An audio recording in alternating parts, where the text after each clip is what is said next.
Mercredi, la Russie a accusé le président turc Recep Tayyip Erdogan et sa famille de faire du commerce illégal de pétrole avec l'organisation État islamique. L'accusation a enflammé les tensions du litige sur l'abattage d'un bombardier russe par l'armée turque. Et lors d'une conférence de presse, le ministre adjoint russe de la Défense, Anatoly Antonov, a déclaré que la Turquie était le principal consommateur de pétrole volé en Syrie et en Irak. Il a ajouté que le plus haut responsable politique du pays était impliqué dans cette activité criminelle.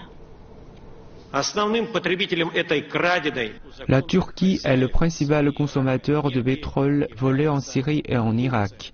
Selon les informations disponibles, le plus haut responsable politique du pays, le président Erdogan et sa famille sont impliqués dans cette activité criminelle.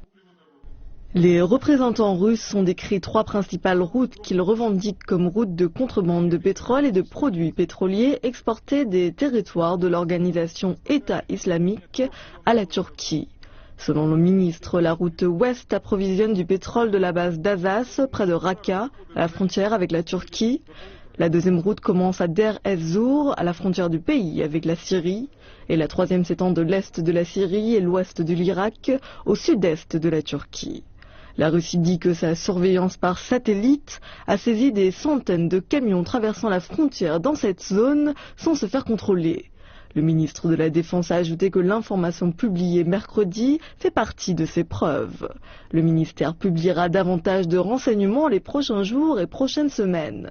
Selon eux, cette preuve montre que ce même réseau criminel approvisionne également des armes, des équipements et forme l'organisation État islamique.